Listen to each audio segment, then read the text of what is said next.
But growing up, when I was younger, I had no idea I had ADHD, and I still am trying to figure out if I might be a level one high functioning autistic person. But growing up in the hood, you know what I mean, a lot of our culture and a lot of the ghettos of which we live have a lot of historical apprehension and wariness when it comes to being labeled anything from the healthcare system. And where that is within good reason from the things that have happened to us as black and brown people, the trade-off is that you don't get diagnosed.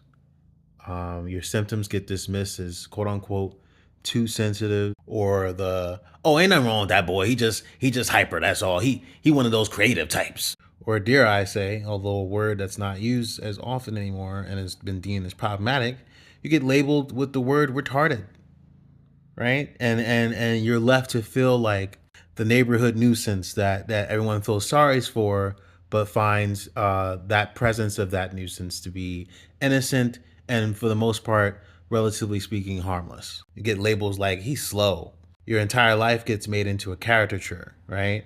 A conversational joke, amongst peers. A lot of social groups in the hood end up ranking the kid that looks a little funny, that dresses a little funny, that speaks or sounds a little funny based off of his processing. In many cases, you get treated as the abomination, right? The Hunchback of Notre Dame type shit, right? And since a lot of our communities have been purposely and systemically disenfranchised, right, stripped of our resources, stripped of optimal access to the highest forms of education, have gotten our fathers taken away by the so-called justice system, can barely put food on the table in a lot of cases. A lot of the time, instead of being handled with care for those of us who have a disability, you get thrown to the therapist, the same therapist that, culturally speaking, a lot of older black and brown folks have been taught to be very wary of, right? Which is why you'll hear things like, be careful what you say to the psychiatrist, right? Be careful this, be careful that. You get handed off in this very much so way of like, hey, fix my kid. There's something wrong with my kid, but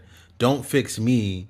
And otherwise, the practices that I may be enforcing on my kid that may be to my child's detriment, which leaves you with very little practice when it comes to managing your neurodivergent symptoms if you happen to be someone who's autistic, or you happen to be someone who has Asperger's, if you happen to be someone who has ADHD, bipolar, et cetera, et cetera. And since there are also black and brown stereotypes that are plagued against us that are unfair and unjust, you often get dismissed as either the angry person versus the person who is having issues with emotional regulation due to a neurological disorder. And the list goes on and on and on.